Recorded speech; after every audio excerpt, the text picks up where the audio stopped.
बारिश की हल्की बूंदें पूरे शंघाई शहर पर गिर रही थीं, लेकिन किसी की नजर आसमान से गिरती बारिश पर नहीं थी। हर कोई शहर के पश्चिमी इलाके में हवा में तैर रहे उस विशाल नीले दरवाजे को देख रहा था। आज सुबह 5:42 पर वहां एक एस रैंक गेट खुला था। जितना बड़ा खतरा उतना बड़ा इनाम, यही नियम इस दुनिया का था। 20 साल पहले जब पहली बार गेट खुले थे, तब किसी ने नहीं सोचा था कि इंसानों की पूरी सभ्यता बदल जाएगी। उन गेट्स के अंदर मौजूद राक्षसों ने लाखों लोगों की जान ले ली थी। फिर कुछ इंसानों के अंदर रहस्यमयी शक्ति जागी और वे हंटर्स कहलाए। उस दिन के बाद दुनिया 2 हिस्सों में बंट गई। एक जो लड़ सकते थे और दूसरे जो सिर्फ उनकी सुरक्षा पर निर्भर थे। मैं पहले समूह में तो था, लेकिन इतना कमजोर कि दूसरे समूह से ज्यादा अलग भी नहीं था। मैं हमेशा की तरह ड्रैगन स्काई गिल्ड की गाड़ी के पास खड़ा अपने बैग की पट्टियां कस रहा था। मेरे बैग में मेरी जरूरत का सामान कम और पूरी टीम का सामान ज्यादा था। दर्जनों हीलिंग पोशंस, माना पोशंस, रस्सियां, इमरजेंसी किट्स और अतिरिक्त हथियार। इतना वजन उठाने के बाद भी मुझे सबसे पीछे चलना पड़ता था, क्योंकि अगर किसी जाल का शिकार कोई बने तो सबसे पहले मैं बनूं। अरे, हमारा बैकअप आ गया। मेरे कानों में वही जानी पहचानी हंसी गूंजी। मैंने सिर उठाकर देखा। लियू फेंग और चेनहाओ मेरी तरफ देखकर हंस रहे थे। चेनहाओ ने मेरी तलवार देखकर मुस्कुराते हुए कहा, इस खिलौने को हर रेड में क्यों लेकर आता है? सजावट के लिए? बाकी लोग जोर से हंस पड़े। मैंने कोई जवाब नहीं दिया, क्योंकि पिछले 3 सालों में मुझे एक बात अच्छी तरह समझ आ चुकी थी। कमजोर इंसान की सफाई कोई नहीं सुनता। तभी एक काली लग्जरी कार हमारे सामने आकर रुकी। दरवाजा खुला। झाओ तियानलोंग बाहर उतरा। ड्रैगन स्काई गिल्ड का युवा लीडर, एस रैंक हंटर। उसके चेहरे पर हमेशा की तरह वही घमंडी मुस्कान थी। उसने मेरी तरफ देखा, फिर बिना कुछ कहे मेरी पीठ पर लटका बैग थपथपा दिया। आज जरा ध्यान रखना, इतना महंगा सामान है, तुमसे ज्यादा इसकी कीमत है। उसकी बात पर पूरी टीम फिर हंसने लगी। मैं बस चुपचाप खड़ा रहा। अपमान अब मेरे लिए कोई नई बात नहीं थी। मेरी जेब में रखा पुराना मोबाइल अचानक बज उठा। स्क्रीन पर अस्पताल का नाम देखकर मेरा दिल तेजी से धड़कने लगा। मैं तुरंत भीड़ से थोड़ा दूर चला गया। हेलो। दूसरी तरफ डॉक्टर चेन थे। उनकी आवाज तो सामान्य से ज्यादा गंभीर लग रही थी। लिन चेन, आज तुम्हारी माँ की नई रिपोर्ट आई है। मेरी उंगलियां अपने आप कस गईं। क्या हालत और खराब हो गई है? कुछ पल तक दूसरी तरफ सन्नाटा रहा। फिर उन्होंने धीमी आवाज में कहा, हम पूरी कोशिश कर रहे हैं, लेकिन बीमारी बहुत तेजी से बढ़ रही है। अगर जल्दी इलाज नहीं हुआ तो ज्यादा समय नहीं बचा। मेरे गले में जैसे कुछ अटक गया। मैंने धीरे से पूछा, कोई दूसरा इलाज? नहीं, सेलेस्टियल हार्ट लोटस के अलावा कुछ भी काम नहीं करेगा। मैंने आंखें बंद कर लीं। फिर वही जवाब, हर बार वही जवाब। दुनिया की सबसे दुर्लभ औषधि, जिसे खरीदने के लिए मेरी पूरी जिंदगी भी कम पड़ जाती। मैं पैसे का इंतजाम करूंगा, बस माँ को मत बताइएगा कि उनकी हालत और बिगड़ गई है। डॉक्टर ने सिर्फ एक शब्द कहा, जल्दी करना। कॉल कट गई। मैं कुछ सेकंड तक मोबाइल को देखता रहा, फिर उसे जेब में रखकर लंबी सांस ली। मैं डर चुका था, लेकिन रुक नहीं सकता था। अगर मैं रुक गया तो माँ मर जाएंगी। रेड ब्रीफिंग शुरू होने वाली है। एसोसिएशन के अधिकारी की आवाज पूरे क्षेत्र में गूंज उठी। सभी टीमें एक जगह इकट्ठा होने लगीं। हम भी आगे बढ़ गए। एक विशाल होलोग्राफिक स्क्रीन पर गेट की जानकारी दिखाई गई। Gate info rank S location, Shanghai sector 17 status, active mana density, extremely high special warning, unknown energy detected. Screen देखते ही पूरे मैदान में हलचल मच गई। अननोन एनर्जी, इसका मतलब था अंदर कुछ ऐसा मौजूद है जिसकी जानकारी हंटर एसोसिएशन के पास भी नहीं है। कई छोटे गिल्ड उसी समय पीछे हट गए, लेकिन झाओ तियानलोंग मुस्कुरा रहा था। उसने धीरे से कहा, जितना बड़ा खतरा उतना बड़ा खजाना। बाकी टीम ने भी हामी भर दी। मुझे पता नहीं क्यों, लेकिन उस समय मेरे दिल में एक अजीब सी बेचैनी होने लगी। ऐसा लग रहा था मानो कोई मुझे लगातार अंदर जाने से रोक रहा हो, लेकिन मेरे पास पीछे हटने का कोई कारण नहीं था। आज की रेड सफल हो जाती तो मुझे इतना पैसा मिल जाता कि माँ का इलाज कुछ महीने और चल सकता था। इसी उम्मीद में मैंने अपने बैग की पट्टी एक बार फिर कस ली। कुछ मिनट बाद हम सब उस विशाल नीले गेट के सामने खड़े थे। गेट के अंदर से ठंडी हवा लगातार बाहर निकल रही थी। उस हवा में अजीब सी गंध थी, मानो बहुत पुरानी कब्रें एक साथ खुल गई हों। एसोसिएशन का एक कर्मचारी हमारी तरफ आया। उसने सभी को इमरजेंसी रिटर्न बीकन दिया। अगर स्थिति नियंत्रण से बाहर हो जाए तो इसे दबा देना। रेस्क्यू टीम आपकी लोकेशन ट्रैक कर लेगी। मैंने भी अपना बीकन जेब में रख लिया। तभी जाओ मेरी तरफ बढ़ा। लिन चेन, तुम्हारा बीकन मुझे दे दो। मैंने हैरानी से उसकी तरफ देखा। क्यों? वह मुस्कुराया। तुम हमेशा सबसे पीछे चलते हो, अगर जरूरत पड़ी तो मैं ही इसे इस्तेमाल कर दूंगा। उसकी बात सुनकर मुझे कुछ अजीब तो लगा, लेकिन मैंने ज्यादा नहीं सोचा। जैसे ही रेड शुरू होने का आदेश मिला, झाओ तियानलोंग सबसे पहले गेट के अंदर चला गया। उसके पीछे लियू फेंग, चैन हाओ, वांग जिए, शू निंग, हान रुई, तांग चियाओ और हमेशा की तरह सबसे आखिर में मैं। जैसे ही मैंने गेट पार किया, एक तेज सफेद रोशनी मेरी आंखों पर छा गई। कुछ सेकंड बाद जब सब साफ दिखाई देने लगा तो मेरे कदम अपने आप रुक गए। हम किसी साधारण डंगन में नहीं थे। हमारे सामने कई किलोमीटर तक फैली एक विशाल भूमिगत दुनिया थी। ऊपर आसमान की जगह काली चट्टानों की छत थी। दीवारों पर लगे बैंगनी क्रिस्टल पूरे इलाके को हल्की रोशनी दे रहे थे। चारों तरफ अजीब सी खामोशी थी, इतनी खामोशी कि सभी की सांसें तक सुनाई दे रही थीं। मैंने धीरे से कहा, इतना शांत डंगन मैंने पहले कभी नहीं देखा। झाओ ने हाथ उठाकर सबको रुकने का इशारा किया। फॉर्मेशन। कुछ ही सेकंड में पूरी टीम अपनी अपनी जगह पर खड़ी हो गई।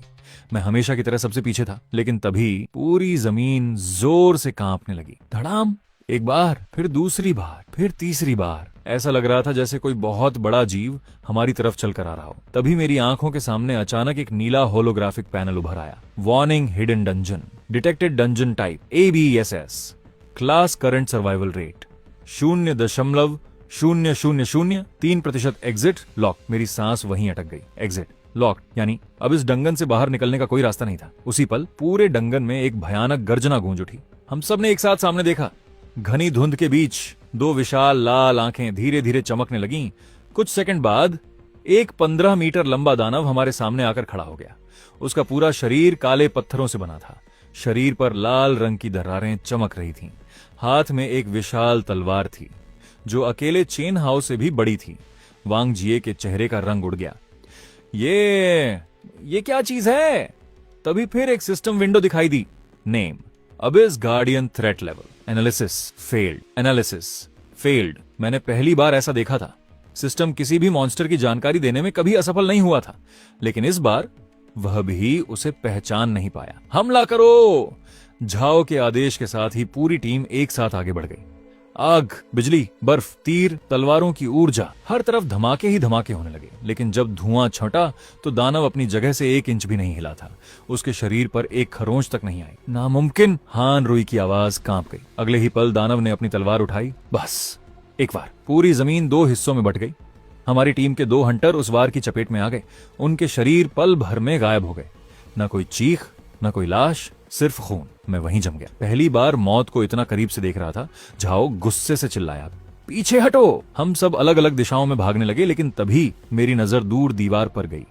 वहां बैंगनी रंग की कई रहस्यमयी रून चमक रही थीं। हर बार जब वे चमकती, दानव के शरीर की लाल दरारें भी चमक उठती। मैंने ध्यान से देखा, दोनों की चमक एक साथ हो रही थी। मेरे दिमाग में अचानक एक बात आई, इसकी ताकत उन रून से जुड़ी हुई है। मैं तुरंत झाओ की तरफ भागा। मुझे लगता है अगर मेरी बात पूरी होने से पहले ही उसने मुझे जोर से धक्का दे दिया। चुप रहो, एक E रैंक मुझे लड़ना सिखाएगा? बाकी लोग भी मेरी तरफ देखकर हंस पड़े। उसी समय दानव की नजर मेरी तरफ घूम गई। उसने धीरे धीरे अपना सिर झुकाया और सीधे मेरी तरफ चलना शुरू कर दिया। मैंने तलवार कसकर पकड़ ली। मेरे पैर कांप रहे थे। मैं जानता था अगर उसने एक भी वार कर दिया तो मैं बच नहीं पाऊंगा। लेकिन तभी झाओ की आवाज मेरे कानों में पड़ी। सब लोग, यही मौका है। मैंने उसकी तरफ देखा। उसके चेहरे पर डर नहीं था, बल्कि एक अजीब सी मुस्कान थी। अगले ही पल उसने पूरी टीम की तरफ देखकर कहा, इसे यहीं छोड़ दो। मेरे कानों को अपनी ही सुनाई बात पर यकीन नहीं हुआ। लियू फेंग मुस्कुराया, वैसे भी यही तो हमारा बैकअप है। चेन हाउ ने बिना हिचकिचाए पीछे हटते हुए कहा, अगर ये मरेगा यह तो हमें भागने का समय मिल जाएगा। मेरे हाथ सुन्न पड़ गए। मैंने शू निंग की तरफ देखा। एक पल के लिए लगा वह मेरा साथ देगी, लेकिन उसने भी धीरे धीरे अपनी नजरें झुका ली और बाकी लोगों के साथ पीछे हट गई। उस पल मुझे समझ आ गया, मैं कभी इस टीम का हिस्सा था ही नहीं। मैं सिर्फ एक जिंदा ढाल था जिसे सही समय आने पर फेंक दिया गया। झाओ ने आखिरी बार मेरी तरफ देखकर मुस्कुराते हुए कहा, तुम्हारी माँ के इलाज का सपना यहीं खत्म हो जाएगा। अगले ही पल उन्होंने बाहर जाने वाले रास्ते की तरफ दौड़ लगा दी और मैं उस 15 मीटर लंबे दानव के सामने अकेला खड़ा रह गया। दानव ने अपनी विशाल तलवार उठाई, पूरी ताकत से मेरी तरफ वार कर दिया। पूरा डंगन कांप उठा। दानव की लाल आंखें अब सिर्फ मुझे देख रही थीं। बाकी पूरी टीम उसके लिए जैसे मौजूद ही नहीं थी। उसने अपनी विशाल तलवार जमीन पर घसीटी। पत्थर चिंगारियों के साथ टूटने लगे। हर कदम के साथ पूरी गुफा कांप रही थी। मैंने अपनी तलवार कसकर पकड़ ली। मुझे अच्छी तरह पता था, अगर मैं भागा तो भी मरूंगा, अगर लड़ा तो भी मरूंगा, लेकिन मरने से पहले मैं कम से कम कोशिश जरूर करना चाहता था। उसी समय झाओ तियानलोंग की आवाज मेरे पीछे से आई, सभी लोग पीछे हटो। मैंने सोचा शायद वही कोई नई रणनीति बना रहा है, लेकिन अगले ही पल उसने मेरी तरफ देखकर मुस्कुराते हुए कहा, लिन चेन, अब तुम्हारे असली काम का समय आ गया है। मेरे दिल की धड़कन एक पल के लिए रुक गई। क्या मतलब? चेन हाव हंस पड़ा। इतने सालों से तुम्हें साथ क्यों रखा था, आज समझ जाओगे। ल्यू फेंग ने अपने बैग से एक सुनहरे रंग का जादुई स्क्रॉल निकाला। उस पर अनगिनत प्राचीन रून बने हुए थे। मैंने उसे देखते ही पहचान लिया। Emergency special escape scroll. यह एक बेहद दुर्लभ आर्टिफैक्ट था। इसे इस्तेमाल करके पूरी टीम डंगन से बाहर निकल सकती थी, लेकिन उस पर साफ लिखा था मैक्सिमम टारगेट्स। 6, हम कुल 7 लोग थे। उस पल मुझे सब समझ आ गया। मैंने धीरे से कहा, सिगी, तो इसलिए तुमने मेरा बीकन लिया था। झाओ मुस्कुराया, आखिर तुम इतने भी बेवकूफ नहीं निकले। उसने अपनी जेब से मेरा इमरजेंसी बीकन निकाला और मेरे सामने ही उसे 2 टुकड़ों में तोड़ दिया। उस छोटी सी आवाज ने मेरे अंदर बची आखिरी उम्मीद भी तोड़ दी। मैं कुछ सेकंड तक उसे देखता रह गया। तुम शुरू से यही चाहते थे? झाओ की मुस्कान और गहरी हो गई। बिल्कुल। एसोसिएशन को सिर्फ इतना पता चलेगा कि एक ई रैंक हंटर रेड के दौरान मर गया। ऐसी खबरें रोज आती हैं, कोई सवाल भी नहीं पूछेगा। चेन हाओ जोर से हंसा। और बोनस भी 6 लोगों में बटेगा। एक बोझ कम, हिस्सा ज्यादा। मेरी मुट्ठियां अपने आप कस गईं। 3 साल मैंने इन लोगों के लिए अपनी जान जोखिम में डाली। हर रेड में सबसे आगे चला, सबका सामान उठाया, सबके लिए ट्रैप झेले, और बदले में मेरी कीमत सिर्फ इतनी थी कि मैं उनके लिए मर जाऊं। मैंने आखिरी उम्मीद के साथ शू निंग की तरफ देखा। उसने कई बार मेरी जान बचाई थी। मुझे लगा शायद वह विरोध करेगी, लेकिन उसने सिर्फ एक बार मेरी आंखों में देखा, फिर धीरे धीरे अपनी नजरें झुका ली। उसकी खामोशी मेरे लिए किसी तलवार से कम नहीं थी। झाओ ने स्क्रॉल खोल दिया। सुनहरी रोशनी पूरे डंगन में फैल गई। Emergency escape artifact target selected. 6 teleportation begins. 10-9-8। मैं पूरी ताकत से उनकी तरफ दौड़ा। रुको, मुझे भी साथ ले चलो। लेकिन चेन हाओ ने मुझे जोर से लात मारकर पीछे फेंक दिया। मैं कई मीटर दूर पत्थरों पर जा गिरा। मेरी पीठ में तेज दर्द उठा। ल्यू फेंग ने हंसते हुए कहा, कमजोर लोग आखिर इसी काम आते हैं। कम से कम हमारी मौत तो रोक सकते हैं। दानव की गर्जना और भी करीब आ चुकी थी। उसने अपनी विशाल तलवार दोनों हाथों से उठाई। पूरा डंगन उसकी शक्ति से कांपने लगा। मैंने एक बार फिर झाओ की तरफ देखा। मेरी मां, वो अकेली है, कृपया मुझे मरने के लिए मत छोड़ो। झाओ की आंखों में जरा भी दया नहीं थी। उसने ठंडी आवाज में कहा, तुम्हारी मां अब ज्यादा दिन वैसे भी नहीं जींगी, और तुम आज यहीं मरोगे। 3, 2, 1।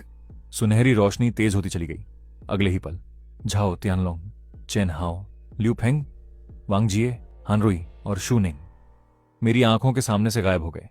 दानव ने मेरी तरफ देखा, फिर पूरी ताकत से अपनी तलवार नीचे उतार दी। मैंने आंखें बंद कर ली। मां, मैं माफी चाहता हूं। लेकिन तलवार मेरे शरीर तक पहुंचती उससे पहले वह जमीन से टकराई। पूरा डंगन हिल उठा। मेरे पैरों के नीचे की जमीन अचानक टूटने लगी। एक विशाल दरार मेरे नीचे खुल गई। मैं संतुलन खो बैठा। मेरे हाथ किसी पत्थर को पकड़ने की कोशिश कर रहे थे, लेकिन सब बेकार था। मैं सीधे उस अंतहीन अंधेरे में गिरने लगा। ऊपर देखा तो दानव दरार के किनारे खड़ा मुझे देख रहा था, लेकिन उसने मेरा पीछा नहीं किया, जैसे वह जानता हो कि नीचे जो मेरा इंतजार कर रहा है वह उससे भी ज्यादा खतरनाक है। मैं लगातार नीचे गिरता जा रहा था। चारों तरफ सिर्फ अंधेरा था, और फिर पहली बार मेरी आंखों के सामने एक नीला होलोग्राफिक पैनल चमका। Hidden condition cleared requirement, the one abandoned by all status, completed unique qualification confirmed, synchronizing. जब मेरी आंख खुली तो सबसे पहले मुझे अपने शरीर का दर्द महसूस हुआ। ऐसा लग रहा था जैसे मेरी हर हड्डी टूट चुकी हो। मैंने उठने की कोशिश की, लेकिन तेज दर्द की वजह से वापस जमीन पर गिर पड़ा। कुछ देर बाद मैंने गहरी सांस ली और धीरे धीरे अपने आसपास देखा। मैं किसी गुफा में नहीं था। ये जगह बिल्कुल अलग थी। मेरे ऊपर काला आसमान फैला हुआ था, लेकिन उसमें न सूरज था, न चांद, न तारे। पूरा आकाश ऐसे लग रहा था जैसे अनगिनत काली दरारों से बना हो। चारों तरफ विशाल काले पेड़ थे, जिनकी शाखाएं किसी मरे हुए राक्षस के हाथों जैसी दिखाई दे रही थीं। जमीन पर राख की मोटी परत जमी हुई थी। दूर दूर तक टूटी हुई तलवारें, जंग लगे कवच और इंसानों के कंकाल बिखरे पड़े थे। हर तरफ मौत की गंध थी। मैंने खुद से पूछा, मैं जिंदा हूं? मुझे साफ याद था, मैं हजारों मीटर गहराई में गिरा था। ऐसी ऊंचाई से गिरकर कोई इंसान बच नहीं सकता। फिर मैं यहां कैसे था? उसी समय मेरे सामने हवा में नीली रोशनी चमकी। एक होलोग्राफिक पैनल धीरे धीरे बनना शुरू हुआ, लेकिन यह सामान्य सिस्टम जैसा नहीं था। इसका रंग गहरा नीला नहीं, बल्कि काला और बैंगनी था। System online host confirmed, qualification accepted, initializing 0%, 15%, 39%, 67%, 100%। मेरी धड़कन तेज हो गई। ये क्या है? अगले ही पल दूसरा पैनल खुला। Unique system, acquired ABS evolution system, only one host exists। मैं कुछ समझ पाता उससे पहले मेरे सिर में असहनीय दर्द शुरू हो गया। ऐसा लगा जैसे हजारों यादें एक साथ मेरे दिमाग में जबरदस्ती भरी जा रही हों। मैं दर्द से चिल्ला उठा। कुछ मिनट बाद दर्द धीरे धीरे कम हुआ। मेरी सांसें तेज चल रही थीं। तभी एक और संदेश सामने आया। Welcome successor, you are the first human who fulfilled the condition, the one abandoned by all. मैंने स्क्रीन को घूरते हुए पूछा, तुम कौन हो? कोई जवाब नहीं आया, सिर्फ अगला संदेश दिखाई दिया। Current status name Lin Chen level, 1 rank, E title none, HP critical mana 3%। मैं कड़वी हंसी हंस पड़ा। इतना सब होने के बाद भी मैं अभी भी ई रैंक ही था। तभी सिस्टम ने अगला संदेश दिखाया। Emergency quest survive for 10 minutes, enemies approaching, reward. System activation failure, death. मैंने घबराकर चारों तरफ देखा। पहले तो कुछ दिखाई नहीं दिया, लेकिन कुछ सेकंड बाद राख के नीचे से आवाज आने लगी। मेरे सामने पड़ी एक टूटी हुई खोपड़ी अचानक हिलने लगी। फिर उसके नीचे दबा पूरा कंकाल धीरे धीरे खड़ा हो गया। उसकी आंखों की जगह बैंगनी आग जल रही थी। 1, 2, 5, 10। कुछ ही सेकंड में चारों तरफ दर्जनों कंकाल खड़े हो चुके थे। उनके हाथों में जंग लगी तलवारें और भाले थे। मैंने तलवार निकाल ली, लेकिन अगले ही पल एहसास हुआ मेरे हाथ कांप रहे थे। मैं घायल था, मेरे शरीर में ताकत नहीं बची थी और सामने कम से कम 30 मॉन्स्टर थे। तभी सिस्टम ने आखिरी चेतावनी दी। Quest started, time remaining 9:59। पहला कंकाल मेरी तरफ दौड़ा। मैंने पूरी ताकत से तलवार चलाई। टन! मेरी तलवार उसके शरीर से टकराकर पीछे उछल गई, लेकिन कंकाल पर कोई असर नहीं हुआ।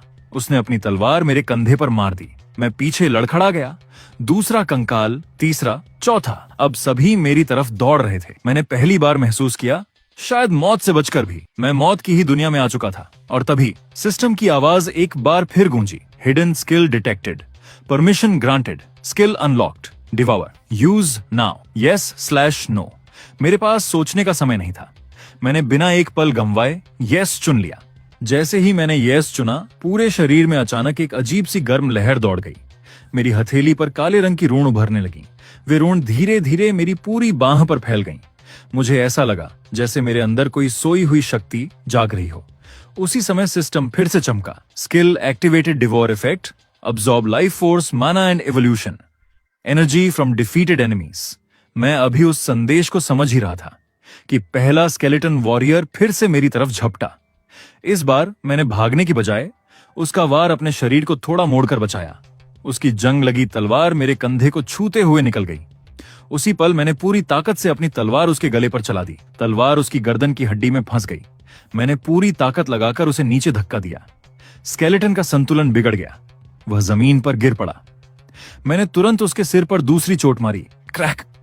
उसकी खोपड़ी टूट गई। पूरा कंकाल बिखर गया।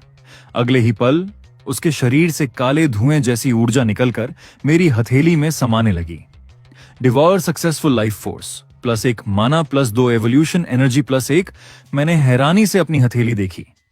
मेरे कंधे का घाव धीरे धीरे भरने लगा था। ये मेरी चोट ठीक हो रही है, लेकिन सोचने का समय नहीं था। बाकी स्केलेटन्स भी मेरे चारों तरफ पहुंच चुके थे। एक ने पीछे से वार किया। मैं नीचे झुक गया। दूसरे का भाला मेरे सिर के ऊपर से निकल गया। तीसरा सामने से दौड़ा। मैंने उसकी टांग पर वार किया। वह गिर पड़ा। मैंने बिना रुके उसकी खोपड़ी तोड़ दी। फिर वही काली ऊर्जा, फिर वही गर्माहट, फिर वही system. Devour successful strength plus 0.2 agility plus 0.1। मैं अचानक रुक गया। रुको, ये सिस्टम सिर्फ लेवल नहीं बढ़ा रहा, ये मेरे शरीर को भी विकसित कर रहा है। मेरी आंखों में पहली बार उम्मीद दिखाई दी। अगर हर मॉन्स्टर मुझे मजबूत बना सकता है तो शायद मैं सच में बदल सकता हूं। लेकिन तभी राख का मैदान जोर से कांप उठा। इस बार आवाज पहले से कहीं ज्यादा भारी थी। मैंने धीरे धीरे सिर उठाया। दूर खड़े स्केलेटन वॉरियर्स अपने आप दोनों तरफ हटने लगे, मानो वे किसी राजा के लिए रास्ता बना रहे हों। घने अंधेरे के बीच से लगभग 3 मीटर लंबा एक विशाल कंकाल बाहर आया। उसके शरीर पर काला कवच था, हाथ में विशाल ग्रेट स्वॉर्ड और उसकी आंखों में नीली आग जल रही थी।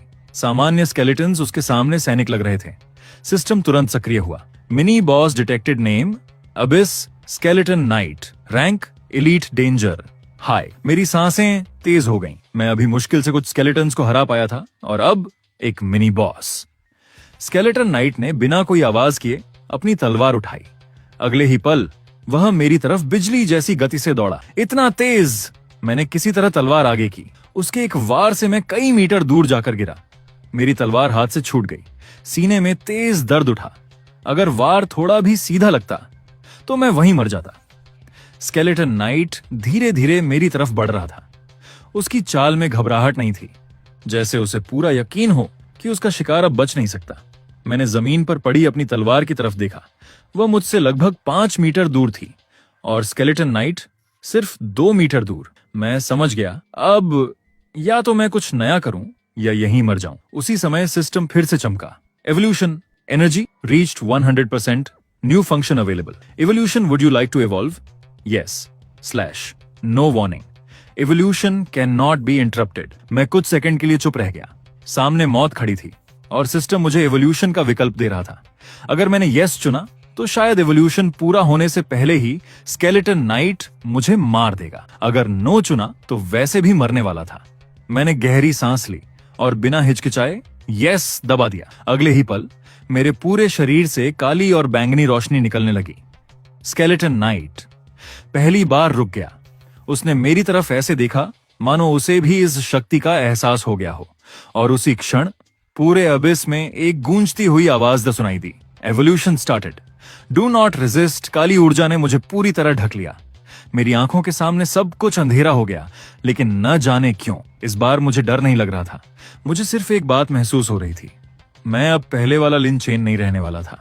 मेरे चारों तरफ फैली काली ऊर्जा लगातार मेरे शरीर के अंदर समा रही थी। दर्द इस बार पहले जैसा नहीं था। ऐसा लग रहा था जैसे मेरा पूरा शरीर अंदर से दोबारा बनाया जा रहा हो। मेरी हर हड्डी, हर मांसपेशी, हर नस टूट रही थी और उसी पल पहले से ज्यादा मजबूत होकर जुड़ भी रही थी। मैं दर्द से चीखना चाहता था, लेकिन मेरे मुंह से आवाज तक नहीं निकल रही थी। तभी सिस्टम फिर से चमका।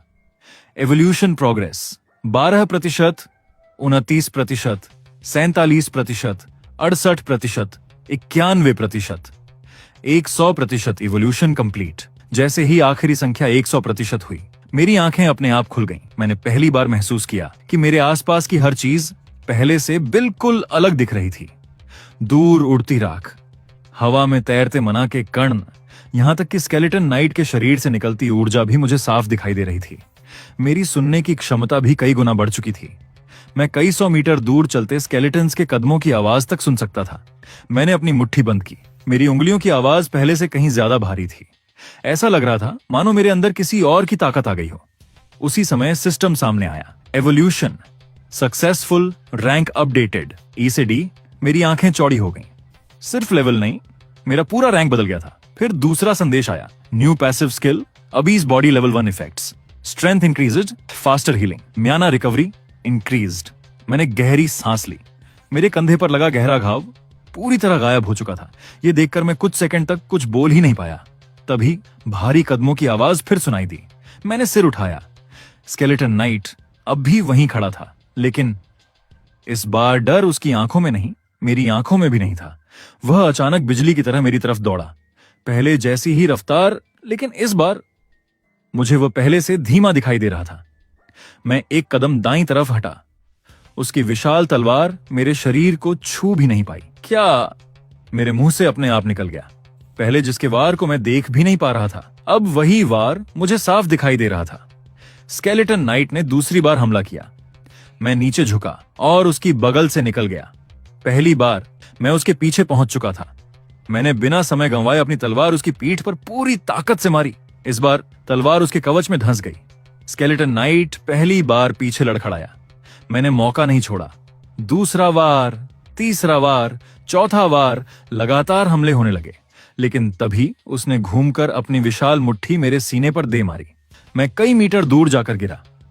मेरे मुंह से खून निकल आया। मैं समझ गया, भले ही मैं पहले से मजबूत हो गया था, लेकिन वह अभी भी मुझसे ज्यादा शक्तिशाली था। तभी सिस्टम फिर चमका। Combat analysis complete, enemy weak point, found target neck core. मेरी नजर स्केलेटन नाइट की गर्दन पर गई। कवच के नीचे एक छोटी सी नीली चमक दिखाई दे रही थी। यही इसका कोर है। मैंने तलवार कसकर पकड़ ली।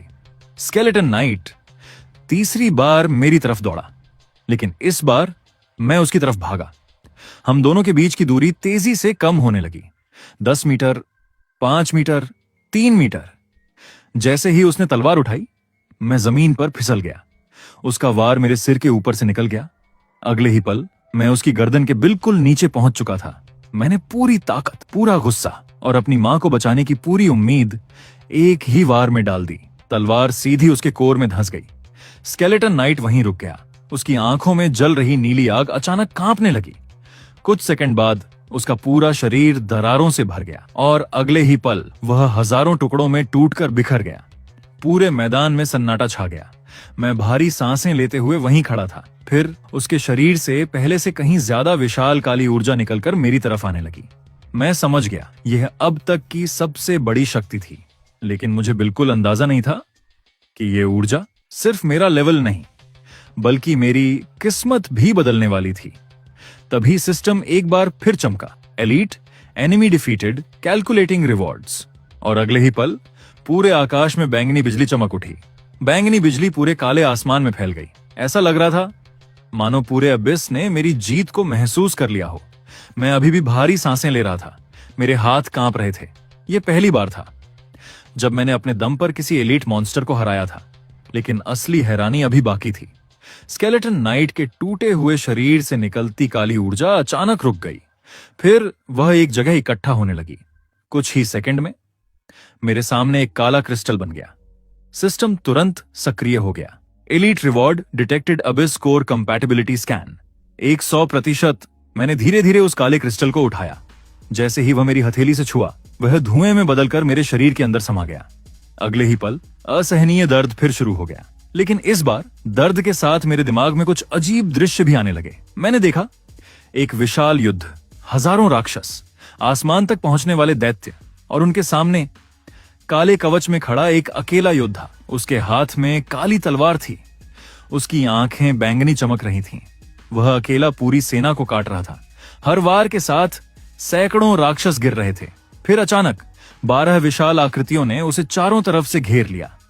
उनके चेहरे दिखाई नहीं दे रहे थे, लेकिन उनकी शक्ति उस योद्धा से भी कहीं ज्यादा थी। लड़ाई शुरू हुई। पूरा आकाश टूटने लगा, धरती फटने लगी और आखिर में वह अकेला योद्धा घुटनों पर आ गया। मरने से ठीक पहले उसने अपनी हथेली आसमान की तरफ उठाई। एक काली रोशनी उसके शरीर से निकली और अंधेरे में कहीं गायब हो गई। उसी पल मेरी आंखें खुल गईं। मैं जोर जोर से सांस ले रहा था। वो कौन था? तभी सिस्टम ने जवाब दिया, memory fragment acquired, previous owner unknown progress. 1% मैं कुछ समझ नहीं पाया, लेकिन इतना जरूर महसूस हुआ कि यह सिस्टम किसी इंसान ने नहीं बनाया था। इसके पीछे बहुत बड़ा रहस्य छिपा था। तभी एक और संदेश सामने आया, लेवल अप लेवल 1 से लेवल 8। मैं कुछ सेकंड तक स्क्रीन को देखता ही रह गया। एक साथ 7 लेवल। इसके तुरंत बाद दूसरा संदेश आया, न्यू स्किल एक्वायर्ड एबिस सेंस, और फिर new skill acquired word slash. मैंने अपनी हथेली खोली। काली ऊर्जा धीरे धीरे मेरी उंगलियों के बीच घूमने लगी। अब वह पहले जैसी अनियंत्रित नहीं थी। मैं उसे महसूस कर सकता था, उसे नियंत्रित कर सकता था। अचानक मेरे कानों में बहुत धीमी आवाज आई। मैं तुरंत मुड़ा। अबिस सेंस अपने आप सक्रिय हो चुका था। मुझे साफ महसूस हो रहा था कोई चीज मेरी तरफ बढ़ रही है, लेकिन इस बार वह स्केलेटन नहीं था। उसकी माना कई गुना भारी थी। कुछ ही क्षणों बाद अंधेरे से एक विशाल काला भेड़िया बाहर आया। उसकी ऊंचाई लगभग 3 मीटर थी, आंखें खून की तरह लाल, पूरे शरीर से काला धुआं निकल रहा था। सिस्टम तुरंत चमका। Monster detected, abyss dire wolf rank elite.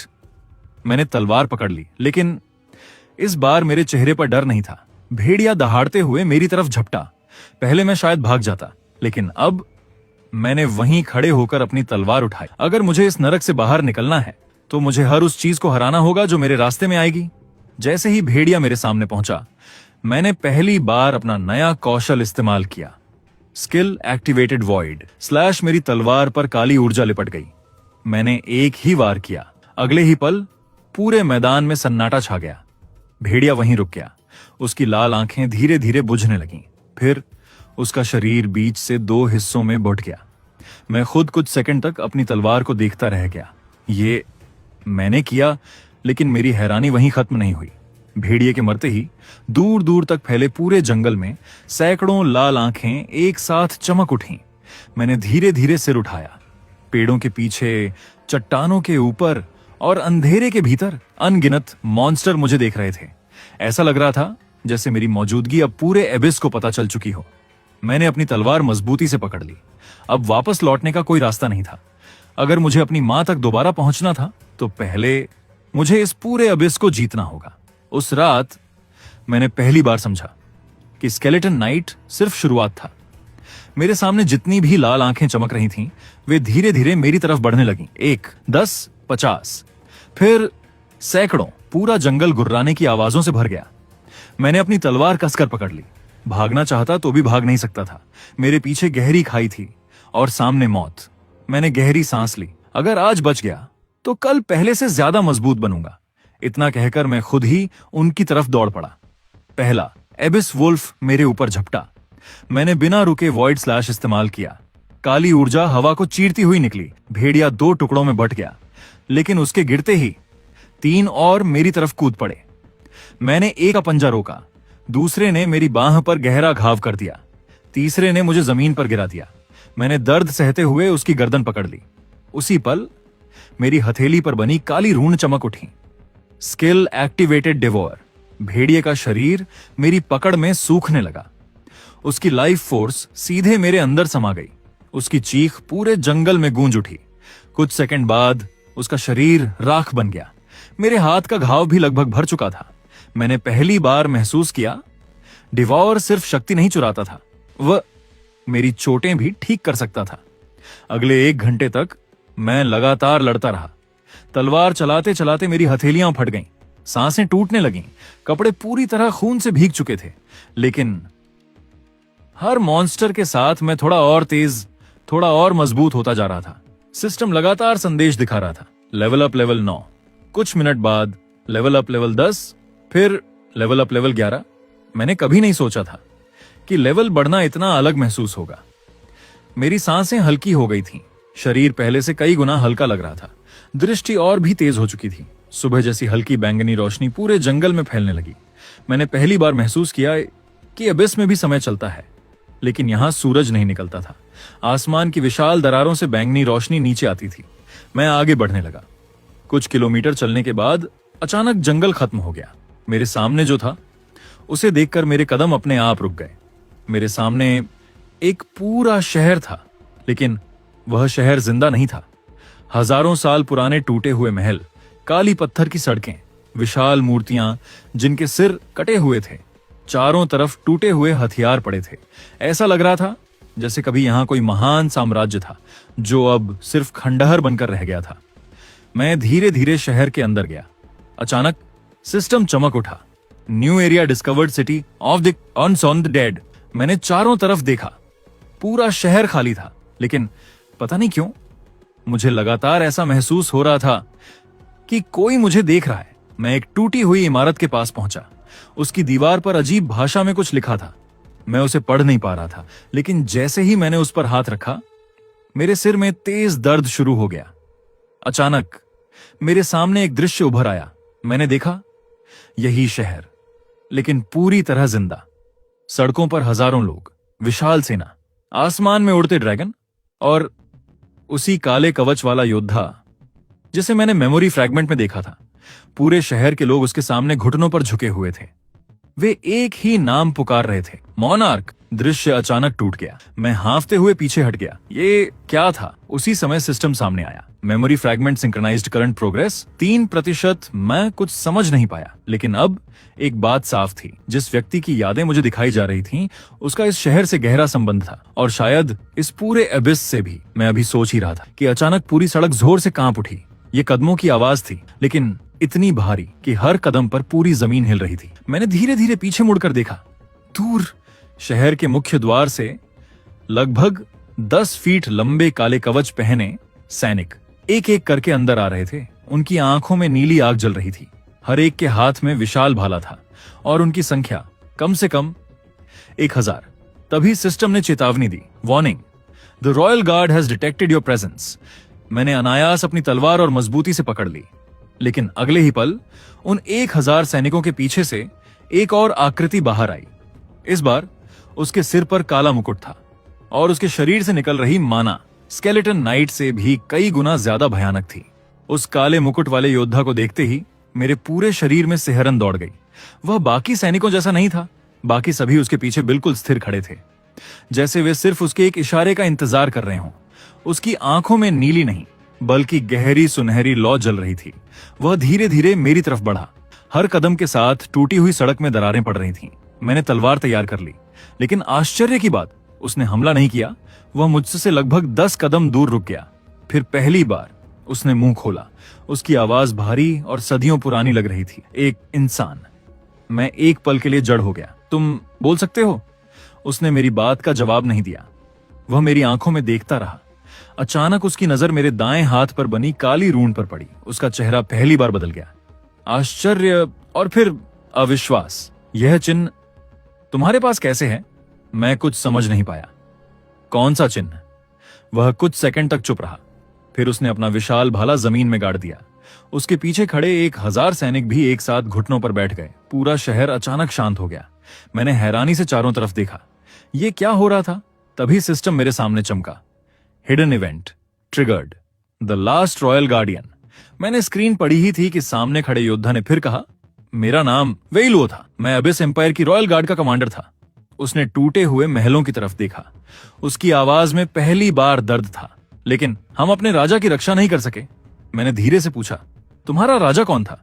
वेई लुओ ने मेरी तरफ देखा, फिर एक घुटने पर बैठ गया। अबिस मोनार्क। मेरी सांस रुक गई। यही नाम मैं मेमोरी फ्रैगमेंट में सुन चुका था। वेई लुओ ने आगे कहा, हजारों वर्ष पहले 12 शासकों ने हमारे साम्राज्य पर हमला किया। राजा ने अकेले पूरी दुनिया की रक्षा की, लेकिन अंत में उन्हें धोखा दिया गया। धोखा। यह शब्द सुनते ही मुझे झाओ तियानलोंग का चेहरा याद आ गया। मेरी मुट्ठियां अपने आप कस गईं। वेई लुओ ने मेरी तरफ देखा। तुम्हारी आंखों में भी विश्वासघात का दर्द है। मैं कुछ नहीं बोला। शायद उसे मेरे जवाब की जरूरत भी नहीं थी।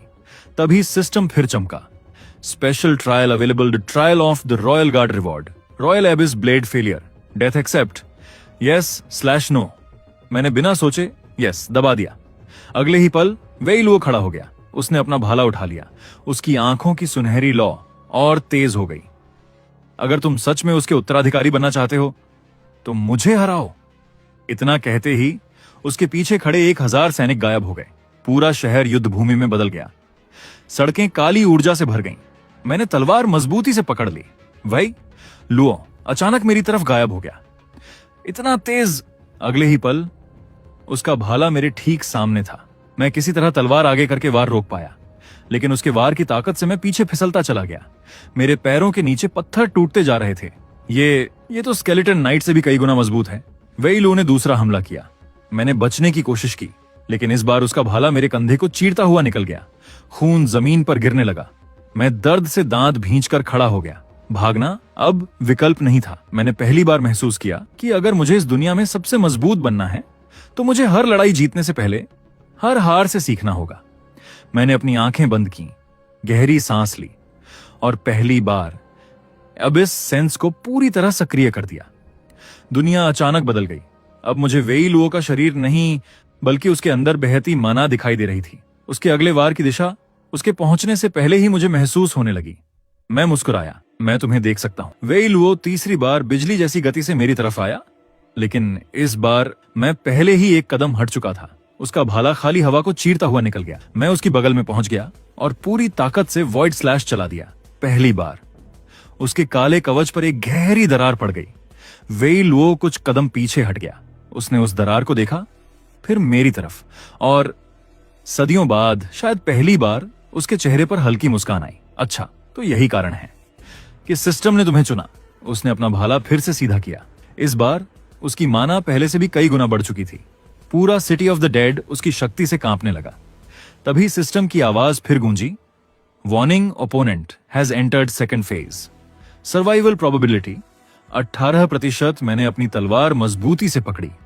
अब यह लड़ाई सिर्फ ताकत की नहीं थी, यह तय करने वाली थी कि मैं एक शिकार बना रहूंगा या अबिस का अगला उत्तराधिकारी बनूंगा। 18%। सिस्टम के सामने चमक रहे उस नंबर पर मेरी नजर टिक गई। सिर्फ 18%। यानी अगर मैं उसी तरह लड़ता रहा तो मरना तय था। वेई लुओ ने अपना भाला उठाया। इस बार उसने हमला नहीं किया। वह मेरी तरफ देखकर बोला, तुम अपनी ताकत पर भरोसा कर रहे हो, लेकिन एबिस में ताकत से पहले इच्छा शक्ति की परीक्षा होती है। उसकी बात पूरी भी नहीं हुई थी कि पूरा शहर अचानक गायब होने लगा। मेरे पैरों के नीचे की जमीन काली धुंध में बदल गई। मैंने चारों तरफ देखा। City of the dead, royal guards, वेई लुओ, सब कुछ गायब हो चुका था। अब मैं एक सफेद अनंत खाली जगह पर खड़ा था। यह कहां हूं मैं? तभी मेरे सामने एक नया सिस्टम पैनल खुला। Hidden trial, heart of the abyss, objective, face your greatest fear. अगले ही पल मेरे सामने अस्पताल का कमरा बन गया। मैं एकदम जम गया। वही कमरा, वही खिड़की, वही मशीनें, और बिस्तर पर लेटी मेरी मां। उनका चेहरा पहले से भी ज्यादा कमजोर लग रहा था। उन्होंने मेरी तरफ देखकर मुस्कुराने की कोशिश की। लिन चेन, तुम आ गए। मेरे पैर अपने आप उनकी तरफ बढ़ने लगे। मां, मैंने उनका हाथ पकड़ना चाहा, लेकिन मेरा हाथ उनके आर पार निकल गया।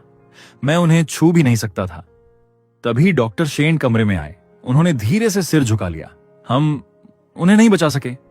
मेरे कान सुन्न पड़ गए। मैंने देखा, मॉनिटर की हरी लाइन सीधी हो चुकी थी। वह आवाज मेरे दिल को चीर रही थी। नहीं, यह सच नहीं है। मैं जोर से चिल्लाया, मां। मैं उनकी तरफ भागा, लेकिन पूरा कमरा टूटने लगा। चारों तरफ अंधेरा फैल गया। उसी अंधेरे में झाओ तियानलोंग की हंसी गूंज उठी। कमजोर लोग कभी किसी को नहीं बचा सकते। उसके पीछे चेन हाओ, लियू फेंग और पूरी टीम खड़ी थी। वे सब हंस रहे थे। अगर तुम मजबूत होते तो तुम्हारी मां मरती ही नहीं। मेरे अंदर गुस्से की आग भड़क उठी। मैंने तलवार निकाल ली और पूरी ताकत से झाओ पर वार किया, लेकिन तलवार उसके शरीर से आर पार निकल गई। वह फिर हंसा। तुम्हारा गुस्सा तुम्हारी सबसे बड़ी कमजोरी है। मैं लगातार वार करता रहा, लेकिन किसी पर कोई असर नहीं हुआ। मैं घुटनों के बल गिर पड़ा। मेरी सांसें तेज चल रही थीं। तभी एक बेहद शांत आवाज सुनाई दी, अगर तुम अतीत से लड़ते रहोगे तो भविष्य कभी नहीं बदलोगे। मैंने धीरे धीरे सिर उठाया। मेरे सामने वही काले कवच वाला योद्धा खड़ा था जिसे मैंने मेमोरी फ्रैगमेंट में देखा था, लेकिन इस बार उसका चेहरा साफ दिखाई दे रहा था।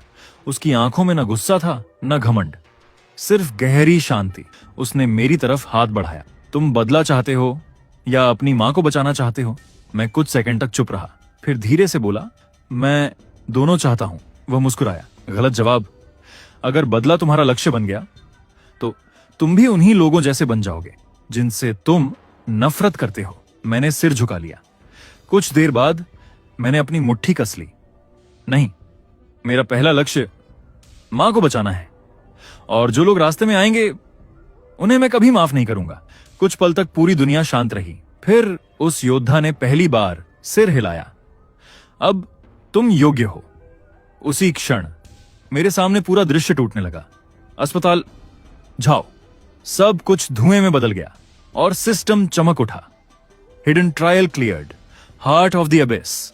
अगले ही पल मैं वापस सिटी ऑफ द डेड में खड़ा था। वेई लुओ अभी भी मेरे सामने था, लेकिन इस बार उसने अपना भाला नीचे कर दिया। उसकी आंखों में सम्मान था। तुमने परीक्षा पार कर ली? मैंने हैरानी से पूछा। तो अभी जो हुआ, वेई लुओ ने कहा, वह लड़ाई नहीं थी, तुम्हारे दिल की परीक्षा थी। फिर उसने अपने पीछे बने विशाल सिंहासन की तरफ देखा। वहां काले पत्थर की सीढ़ियों के ऊपर एक तलवार रखी हुई थी। तलवार से निकलती काली ऊर्जा पूरे शहर में फैल रही थी। वेई लुओ ने मेरी तरफ देखा। जाओ, रॉयल एबिस ब्लेड अपने असली मालिक का इंतजार कर रही है। मैंने धीरे धीरे उस सिंहासन की तरफ कदम बढ़ाया। जैसे ही मेरी उंगलियां तलवार की मूठ तक पहुंची, पूरे एबिस में अचानक भयानक कंपन शुरू हो गया और सिस्टम की आवाज गूंज उठी, warning, an intruder has entered the abyss. मैं और वेई लुओ दोनों एक साथ मुड़े। दूर आसमान में एक सुनहरे रंग की दरार खुल रही थी और उस दरार से किसी इंसान की परछाई धीरे धीरे नीचे उतर रही थी। पूरा सिटी ऑफ द डेड कांप रहा था। आसमान में बनी सुनहरी दरार हर सेकंड बड़ी होती जा रही थी। काली और सुनहरी माना एक दूसरे से टकरा रही थीं। मैंने पहली बार एबिस में ऐसी ऊर्जा महसूस की थी। वेई लुओ का चेहरा गंभीर हो गया। उसने धीरे से कहा, वे यहां तक पहुंच गए। मैंने उसकी तरफ देखा। वे कौन? उसने जवाब देने के बजाय अपनी नजरें आसमान पर टिकाए रखीं। अगले ही पल सुनहरी दरार पूरी तरह खुल गई। उसमें से सफेद कवच पहने एक व्यक्ति धीरे धीरे नीचे उतरा। उसके पीछे 6 सुनहरे पंख हवा में फैले हुए थे। हाथ में चमकता हुआ लंबा भाला, चेहरे पर सफेद मुखौटा और उसकी आंखें बर्फ जैसी ठंडी। जैसे ही उसके पैर जमीन पर पड़े, पूरे शहर की हवा बदल गई। मेरी सांस अचानक भारी हो गई। सिस्टम तुरंत सक्रिय हुआ। Warning, unknown entity detected, power analysis failed, analysis failed. मैंने यह संदेश दूसरी बार देखा था, पहली बार अबिस गार्डियन के सामने। इसका मतलब यह अस्तित्व भी मेरी समझ से कहीं ऊपर था। सफेद कवच वाला व्यक्ति मेरी तरफ नहीं, सीधे वेई लुओ की तरफ देखने लगा। कुछ क्षणों तक दोनों एक दूसरे को देखते रहे। फिर उसने शांत स्वर में कहा, रॉयल गार्ड कमांडर, तुम अब तक नष्ट नहीं हुए।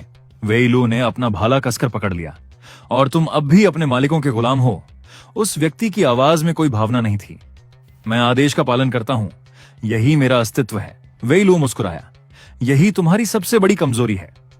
मैं उनकी बातों का एक शब्द भी नहीं समझ पा रहा था, लेकिन इतना साफ था, दोनों एक दूसरे को बहुत पहले से जानते थे। तभी सफेद कवच वाले ने पहली बार मेरी तरफ देखा। उसकी नजर मेरे हाथ पर बनी काली रून पर पड़ी। वह कुछ पल के लिए शांत हो गया। फिर उसने अपना भाला मेरी तरफ तान दिया। उत्तराधिकारी मिल गया तो इसे यहीं समाप्त कर देना होगा। मेरे शरीर में सिहरन दौड़ गई। उत्तराधिकारी? क्या वह मेरे बारे में कह रहा था? वेई लुओ तुरंत मेरे सामने आकर खड़ा हो गया। जब तक मैं मौजूद हूं, कोई इसे छू भी नहीं सकता। अगले ही पल दोनों गायब हो गए। आसमान में भयानक विस्फोट हुआ। मैंने ऊपर देखा। दोनों हवा में लड़ रहे थे। हर टक्कर पर बिजली जैसी चमक निकल रही थी। उनकी गति इतनी तेज थी कि मैं उन्हें ठीक से देख भी नहीं पा रहा था। पूरा सिटी ऑफ द डेड टूटने लगा। महल गिर रहे थे। विशाल मूर्तियां बिखर रही थीं। मैं समझ गया, अगर मैं यहीं खड़ा रहा तो उनकी लड़ाई में ही मर जाऊंगा। तभी सिस्टम चमका। Emergency mission, obtain the royal abyss, blade time limit. 5 minute. मैंने बिना समय गंवाए सिंहासन की तरफ दौड़ लगा दी। ऊपर वेई लुओ लगातार उस रहस्यमयी योद्धा को रोक रहा था, लेकिन मैं साफ देख सकता था उसके हर वार के साथ उसकी शक्ति कम होती जा रही थी। सिंहासन तक पहुंचते ही मैंने काली तलवार की मूठ पकड़ ली, लेकिन तलवार जरा भी नहीं हिली। उसी पल पूरे सिंहासन से काली बिजली निकली। वह सीधे मेरे शरीर में समा गई। मैं दर्द से घुटनों पर गिर पड़ा। सिस्टम फिर चमका। Royal abyss blade, qualification test synchronizing. मेरा शरीर कांपने लगा। ऐसा लग रहा था जैसे तलवार मेरे शरीर की नहीं, मेरी आत्मा की जांच कर रही हो। तभी ऊपर से वेई लुओ की चीख सुनाई दी। मैंने सिर उठाकर देखा। सफेद कवच वाले योद्धा का भाला वेई लुओ के सीने को आर पार कर चुका था। वेई लुओ हवा से नीचे गिरा। मैं दौड़कर उसके पास पहुंचा। उसके कवच में बड़ी दरारें पड़ चुकी थीं। उसकी सुनहरी आंखों की रोशनी धीरे धीरे बुझ रही थी। उसने मुश्किल से मेरी तरफ देखा, फिर अपनी हथेली मेरे सीने पर रख दी। तुम्हारी मां की बीमारी? बीमारी नहीं है। मेरी सांस रुक गई। क्या? वेई लुओ ने आगे कहा। वह एक सील है, और जिस दिन वह सील पूरी तरह टूटेगा, पृथ्वी पर पहला एबिस गेट हमेशा के लिए खुल जाएगा। मेरे चेहरे का रंग उड़ गया। मैं कुछ पूछ पाता उससे पहले वेई लुओ ने अपनी आखिरी बची हुई शक्ति मेरे अंदर भेज दी। पूरे शरीर में काली ऊर्जा दौड़ गई। सिस्टम लगातार चमकने लगा। Royal guardians legacy received. वेई लुओ मुस्कुराया। एबिस तुम्हारा इंतजार करेगा। इतना कहकर उसका शरीर धीरे धीरे काले कणों में बदलने लगा। कुछ ही सेकंड में वह पूरी तरह गायब हो चुका था। मैं वहीं खामोश बैठा रह गया। मेरे सामने एक ऐसे इंसान का अंत हुआ था जिसने आखिरी सांस तक अपना वचन निभाया, लेकिन मुझे शोक मनाने का समय नहीं मिला। ऊपर से वही सफेद कवच वाला योद्धा धीरे धीरे नीचे उतर रहा था। अब उसे रोकने वाला कोई नहीं था। उसने मेरी तरफ देखा और पहली बार उसने अपना नाम बताया। मेरा नाम लू शेंग, मैं सेलेस्टियल एग्जीक्यूशन डिवीजन का पहला एग्जीक्यूटर हूं। उसने अपना भाला सीधा मेरी तरफ कर दिया। और आज तुम्हारी कहानी यहीं समाप्त होगी। उसी क्षण मेरे पीछे रखी रॉयल एबिस ब्लेड पहली बार जोर से कांपी और अपने आप म्यान से बाहर निकलने लगी। Compatibility 100%। Royal abyss blade awakening. काली ऊर्जा पूरे सिंहासन कक्ष में विस्फोट की तरह फैल गई। मैंने अपनी हथेली तलवार की मूठ पर कस ली। इस बार मैं भागने वाला नहीं था। पूरा सिंहासन कक्ष काली ऊर्जा से भर चुका था। मेरे हाथ में पकड़ी रॉयल एबिस ब्लेड लगातार कांप रही थी। ऐसा लग रहा था जैसे वह मुझे पहचान रही हो। सामने लू शेंग बिल्कुल शांत खड़ा था। उसके चेहरे पर घबराहट का नाम तक नहीं था। उसने मेरी तरफ देखकर कहा, वेई लुओ ने वही गलती की जो 1000 साल पहले तुम्हारे पूर्ववर्ती ने की थी। मैंने तलवार और मजबूती से पकड़ ली। अगर तुम मुझे मारने आए हो तो कोशिश करके देख लो। लू शेंग हल्का सा मुस्कुराया। अच्छा है, डर कम हो गया है, लेकिन सिर्फ साहस से युद्ध नहीं जीते जाते। इतना कहकर उसने अपना सफेद भाला आगे बढ़ाया। एक पल में वह मेरी आंखों के सामने था। मैंने रॉयल एबिस ब्लेड से उसका वार रोका, लेकिन उसके प्रहार की ताकत से पूरा सिंहासन कक्ष कांप उठा। मेरे पैरों के नीचे की पत्थर की फर्श टूट गई। मैं पीछे फिसलता चला गया। मेरे हाथ सुन्न पड़ गए। इतनी ताकत! लू शेंग ने दूसरा वार नहीं किया। वह मुझे परख रहा था। तुम अभी भी बहुत कमजोर हो। अगर आज मैं सच में तुम्हें मारना चाहता तो पहली ही चोट आखिरी होती। मेरे अंदर गुस्सा उबलने लगा, लेकिन मुझे वेई लुओ की बात याद आई। गुस्सा तुम्हारा मालिक नहीं, तुम्हारा हथियार होना चाहिए। मैंने गहरी सांस ली, अपने मन को शांत किया और पहली बार रॉयल एबिस ब्लेड को ध्यान से महसूस किया। तलवार से एक धीमी धड़कन आ रही थी। धक धक धक, मानो वह जिंदा हो। तभी सिस्टम चमका। Royal abyss blade first resonance available. Synchronize yes / no. मैंने बिना सोचे यस दबा दिया। अचानक तलवार से काली और बैंगनी ऊर्जा निकलकर मेरी बाहों में फैल गई। मेरी आंखों के सामने अनगिनत युद्धों की झलकियां आने लगीं। मैंने देखा उसी तलवार से पर्वत कट रहे थे, समुद्र 2 हिस्सों में बंट रहे थे और लाखों राक्षस एक ही वार में समाप्त हो रहे थे। जब मेरी चेतना वापस लौटी तो मेरी हथेली और तलवार के बीच काली रून जुड़ चुकी थी। Synchronization complete 17%। New skill unlocked. Abyss flash. मैंने तलवार उठाई। इस बार वह पहले से कहीं हल्की लग रही थी, जैसे वह हमेशा से मेरी ही थी। लू शेंग ने पहली बार गंभीर होकर मुझे देखा। तो तलवार ने तुम्हें स्वीकार कर लिया। अब देखता हूं तुम उसके योग्य भी हो या नहीं। उसने अपना भाला घुमाया। 6 सुनहरी ऊर्जा भाले हवा में प्रकट हो गए। वे सीधे मेरी तरफ बढ़े। मैंने पहली बार अबिस फ्लैश सक्रिय किया। Skill activated. Abyss flash. एक काली चमक मेरी आंखों के सामने दौड़ी। अगले ही पल मैं अपनी जगह पर नहीं था। मैं लू शेंग के बिल्कुल पीछे खड़ा था। उसके छाहों ऊर्जा भाले खाली हवा में टकराकर फट चुके थे। लू शेंग की आंखों में पहली बार आश्चर्य दिखाई दिया। मैंने बिना रुके तलवार घुमाई। उसके सफेद कवच पर एक लंबी दरार पड़ गई। लू शेंग 3 कदम पीछे हट गया। उसने अपने कवच को देखा, फिर मेरी तरफ, और पहली बार उसके चेहरे से मुस्कान गायब हो गई। दिलचस्प, तुम मेरी उम्मीद से तेज सीख रहे हो। मैंने तलवार सीधी की। मैंने कहा था अब मैं भागूंगा नहीं, लेकिन उसी पल पूरा अबिस अचानक जोर से कांप उठा। आसमान में दर्जनों नई दरारें खुलने लगीं। सिस्टम लगातार चेतावनी देने लगा। Emergency alert, multiple dimensional breaches detected. मैंने ऊपर देखा। हर दरार के पीछे सुनहरे कवच पहने और भी योद्धाओं की परछाइयां दिखाई दे रही थीं।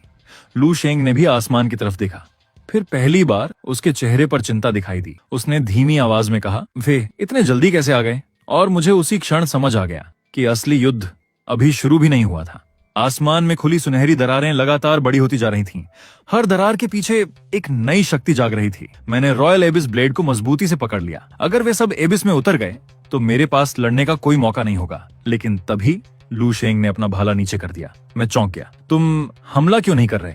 उसने कुछ पल तक मुझे देखा, फिर बोला, आज नहीं, तुम्हें मारने का आदेश था, लेकिन अब तुम्हें जिंदा रहने देना ज्यादा खतरनाक होगा। उसकी बात मेरी समझ से बाहर थी। मैंने तलवार उसकी ओर तान दी। भाग रहे हो?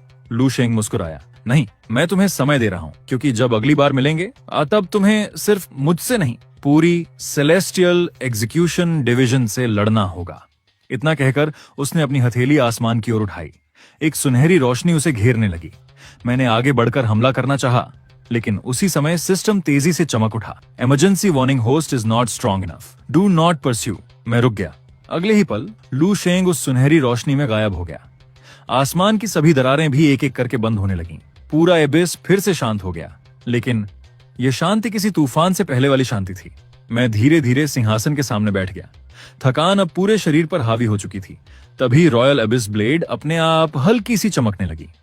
सिस्टम का नया संदेश सामने आया। Main mission unlocked, become the true abyss मोनक प्रोग्रेस। 17% उसके नीचे एक और संदेश उभरा, special world mission return to Earth. मैं अचानक खड़ा हो गया। पृथ्वी, मैंने लगभग फुसफुसाते हुए कहा, क्या मैं वापस जा सकता हूं? सिस्टम ने पहली बार विस्तार से उत्तर दिया, conditions, royal abyss blade acquired, royal guardians legacy acquired, trial completed, return gate available. मेरी आंखें नम हो गईं। इतने समय बाद आखिरकार मैं अपनी मां के पास लौट सकता था। मैं तुरंत रिटर्न गेट की तरफ बढ़ा, लेकिन गेट में प्रवेश करने से पहले मैंने आखिरी बार पूरे एबिस की तरफ देखा। यही जगह थी जहां मैं एक कमजोर ई रैंक हंटर बनकर आया था, और अब मैं पहले वाला इंसान नहीं रहा। मैंने धीरे से कहा, मैं वापस आऊंगा, और इस बार इस पूरी दुनिया का सच जानकर ही जाऊंगा। मैंने रिटर्न गेट में कदम रख दिया। पृथ्वी, चीन, शंघाई, तेज सफेद रोशनी के बाद मैंने धीरे धीरे आंखें खोली। मेरे सामने वही सेक्टर 17 था, लेकिन सब कुछ बदल चुका था। टूटी हुई इमारतें, बड़े बड़े सैन्य कैंप, चारों तरफ एसोसिएशन की गाड़ियां। मैंने एक सैनिक को कहते सुना, आज ठीक 6 महीने हो गए उस एस रैंक रेड को। मैं वहीं रुक गया। 6 महीने मेरे लिए एबिस में शायद कुछ ही दिन बीते थे, लेकिन पृथ्वी पर पूरे 6 महीने गुजर चुके थे। मैंने तुरंत अस्पताल की तरफ दौड़ने का फैसला किया, लेकिन तभी सामने लगी विशाल डिजिटल स्क्रीन पर एक समाचार चल रहा था। Dragon Sky Guild becomes China's number 1 guild after conquering the sector 17 disaster gate. Screen पर झाओ तियानलोंग मुस्कुरा रहा था। वह इंटरव्यू दे रहा था। हमने अपनी पूरी टीम को बचाने के लिए हर संभव कोशिश की, लेकिन हमारा साथी लिन चेन बहादुरी से लड़ते हुए शहीद हो गया। मेरी मुट्ठियां अपने आप कस गईं। उन्होंने मेरी मौत की झूठी कहानी बनाकर खुद को हीरो बना दिया था। मैंने ठंडी सांस ली। जाओ, अब मैं वापस आ गया हूं, लेकिन इस बार तुम्हें किसी कमजोर बैकअप का सामना नहीं करना पड़ेगा। उसी क्षण सिस्टम की अंतिम सूचना सामने आई, new main quest save your mother reward seal removal method. मैंने स्क्रीन को देखा, फिर अस्पताल की दिशा में कदम बढ़ा दिए। अब मेरा पहला लक्ष्य बदला नहीं था, मां को बचाना था। लेकिन मुझे बिल्कुल पता नहीं था कि अस्पताल पहुंचने पर मेरा इंतजार एक ऐसे सच से होने वाला है जो मेरी पूरी जिंदगी बदल देगा। शंघाई की सड़कें पहले जैसी नहीं थीं। 6 महीने पहले जिस शहर को छोड़कर गया था, अब वह और भी ज्यादा बदल चुका था। हर चौराहे पर हंटर्स की निगरानी थी। हर बड़ी इमारत के बाहर गिल्ड के झंडे लगे थे, और सबसे बड़ा झंडा ड्रैगन स्काई गिल्ड का था। जिस गिल्ड ने मुझे मरने के लिए छोड़ दिया, आज वही पूरे चीन का सबसे बड़ा हीरो बन चुका था। मैंने सिर झुका लिया। तुम लोगों का हिसाब बाद में, पहले मां। मैं पूरी रफ्तार से अस्पताल पहुंचा, लेकिन जैसे ही आईसीयू के सामने पहुंचा, मेरे कदम रुक गए। कमरा खाली था, बिस्तर पर कोई नहीं था। मेरे दिल की धड़कन अचानक तेज हो गई। मैं सीधे डॉक्टर शेन के कमरे में पहुंचा। उन्होंने मुझे देखते ही कुर्सी से खड़े होकर मुझे घूरना शुरू कर दिया। उनके हाथ से फाइल नीचे गिर गई। लिन चेन, तुम जिंदा हो? मैंने जल्दी से पूछा। माँ कहाँ है? उन्होंने कुछ सेकंड तक मुझे देखा, फिर कमरे का दरवाजा बंद कर दिया। यहाँ नहीं, मेरे साथ आओ। अस्पताल के नीचे बने एक गुप्त रिसर्च फ्लोर पर पहुंचकर उन्होंने एक बायोमेट्रिक दरवाजा खोला। अंदर एक गोलाकार प्रयोगशाला थी। बीच में एक विशाल कांच का कैप्सूल रखा था, और उसके अंदर मेरी मां सो रही थी। उनके पूरे शरीर के चारों तरफ सुनहरी और काली रून घूम रही थी। मैं दौड़कर कैप्सूल के पास पहुंचा। मां! उन्होंने कोई प्रतिक्रिया नहीं दी। मैंने डॉक्टर शेन की तरफ देखा। ये सब क्या है? डॉक्टर ने गहरी सांस ली। अब तुम्हें सच जानना ही होगा। उन्होंने एक स्क्रीन चालू की। उस पर लगभग 20 साल पुरानी तस्वीर दिखाई दी। उस तस्वीर में मेरी मां थी, लेकिन वह किसी साधारण महिला की तरह नहीं दिख रही थी। वह हंटर्स की सफेद रिसर्च यूनिफॉर्म पहने खड़ी थी। उनके पीछे लिखा था, Project Genesis Gate Research Division. मेरी आंखें फैल गईं। मां वैज्ञानिक थी? डॉक्टर ने सिर हिलाया। हाँ, और सिर्फ वैज्ञानिक नहीं, वह उस टीम की प्रमुख सदस्य थीं जिसने पहली बार अबिस एनर्जी की खोज की थी। मेरी सांस रुक गई। डॉक्टर आगे बोले, 20 साल पहले एक प्रयोग के दौरान उन्होंने दुनिया को बचाने के लिए अबिस कोर का एक हिस्सा अपने शरीर में सील कर लिया। उस दिन से वह धीरे धीरे बीमार पड़ती चली गई। मेरे हाथ कांपने लगे। तो ये कोई बीमारी नहीं थी, ये वही सील था जिसका जिक्र वेई लुओ ने किया था। डॉक्टर ने स्क्रीन बदल दी। इस बार एक रिपोर्ट सामने आई। उस पर लिखा था, सील स्टेबिलिटी 9%। उन्होंने धीमी आवाज में कहा, अगर यह 0% पर पहुंच गया तो पृथ्वी और एबिस के बीच का दरवाजा हमेशा के लिए खुल जाएगा। मैं कुछ पल तक बोल ही नहीं पाया। मेरे लिए मेरी माँ सिर्फ मेरी माँ थी, लेकिन दुनिया के लिए वह एक जीवित मुहर, लिविंग सील थी। तभी पूरी प्रयोगशाला में लाल अलार्म बज उठा। Warning, warning! एक महिला की आवाज गूंजी। Unknown hunters have entered the facility. Doctor Shen का चेहरा सफेद पड़ गया। वे आ गए? मैंने पूछा। कौन? उत्तर देने की जरूरत नहीं पड़ी। ऊपर से जोरदार विस्फोट हुआ। पूरा अस्पताल हिल गया। मैंने बाहर की ओर देखा। कांच की दीवार टूट चुकी थी और उसके पार झाओ तियानलोंग खड़ा था। उसके पीछे चेन हाओ, लियू फेंग, शू निंग और पूरी ड्रैगन स्काई गिल्ड। झाओ ने मुझे देखा। पहले उसके चेहरे पर हैरानी आई, फिर धीरे धीरे वह मुस्कुराने लगा। तो मरा हुआ कुत्ता वापस आ गया। मैंने कोई जवाब नहीं दिया, मैं बस उसे देखता रहा। झाओ ने ताली बजाई। कमाल है, तुम्हारे जिंदा होने की खबर एसोसिएशन तक पहुंचने से पहले तुम खुद मेरे सामने आ गए। फिर उसकी नजर कैप्सूल पर गई। उसकी मुस्कान और गहरी हो गई। आखिरकार लिविंग सील मिल ही गई। मेरे अंदर पहली बार ठंडी हत्या की इच्छा उठी, लेकिन मैंने तलवार नहीं निकाली। मैंने सिर्फ एक कदम आगे बढ़कर अपनी माँ के कैप्सूल के सामने खड़ा हो गया और शांत आवाज में कहा, इस बार तुम लोग एक कदम भी आगे नहीं बढ़ोगे। उसी क्षण रॉयल एबिस ब्लेड अपने आप म्यान से बाहर निकल आई। उसकी काली चमक पूरे रिसर्च फ्लोर में फैल गई। झाओ के चेहरे की मुस्कान पहली बार गायब हुई। उसे समझ आ गया था, जिस इंसान को उसने 6 महीने पहले मरने के लिए छोड़ा था, वह अब पहले वाला लिन चेन नहीं रहा। रॉयल एबिस ब्लेड मेरे हाथ में थी। पूरे रिसर्च फ्लोर में सन्नाटा छा गया। झाओ तियानलोंग पहली बार मुझे ध्यान से देख रहा था। उसकी आंखों में अब घमंड कम और सतर्कता ज्यादा थी। वह धीरे धीरे मुस्कुराया। तो अबिस ने तुम्हें जिंदा रखा? अफसोस, आज मैं अपनी गलती सुधार दूंगा। उसने हाथ उठाया। उसकी पूरी पार्टी ने अपने अपने हथियार निकाल लिए। यही लोग जो कभी मुझे बैकअप कहते थे, जो हर रेड में मुझे सबसे आगे भेजते थे और आखिर में मुझे मरने के लिए छोड़ गए। मैंने रॉयल एबिस ब्लेड नीचे कर दी। मैं तुम्हें एक मौका देता हूं, अभी यहीं से चले जाओ। झाओ जोर से हंसा। तुम हमें मौका दोगे? अगले ही पल उसने बिजली जैसी गति से मुझ पर हमला कर दिया, लेकिन मेरी आंखों में उसकी हर हरकत साफ दिखाई दे रही थी। मैंने सिर से एक कदम बाईं तरफ लिया। उसकी तलवार खाली हवा में चली गई। झाओ की आंखें फैल गईं। असंभव, मैंने पहली बार वार किया। उसका महंगा एस रैंक आर्मर बीच से कट गया। वह कई मीटर दूर जा गिरा। पूरा कमरा शांत हो गया। ड्रैगन स्काई गिल्ड के बाकी सदस्य वहीं जड़ हो गए। उन्हें समझ आ गया, उनके सामने खड़ा इंसान अब उनसे कई स्तर ऊपर था। चैन हाओ गुस्से से चिल्लाया, सब एक साथ हमला करो। अगले ही पल दर्जनों स्किल्स मेरी तरफ आने लगी। आग, बर्फ, बिजली, तीर। मैंने आंखें बंद की। Skill activated Abish domain. मेरे पैरों के नीचे काले रंग का विशाल जादुई घेरा फैल गया। पूरा कमरा अंधेरे में डूब गया। उनकी सारी स्किल्स मेरे पास पहुंचते ही गायब हो गईं। चेन हाओ घबरा गया। मेरी मैजिक गायब कैसे हो गई? मैं धीरे धीरे उसकी तरफ चला। उसने भागने की कोशिश की, लेकिन अब बहुत देर हो चुकी थी। मैं उसके सामने पहुंचा। याद है, तुमने कहा था कमजोर लोगों को जीने का हक नहीं होता।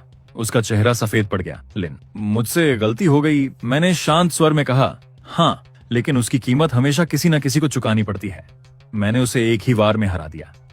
बाकी पार्टी के सदस्य घुटनों पर बैठ गए। लियू फेंग रोने लगा। हमें माफ कर दो, झाओ ने हमें मजबूर किया था। मैंने उसकी आंखों में देखा। मुझे साफ समझ आ गया, वह झूठ बोल रहा था।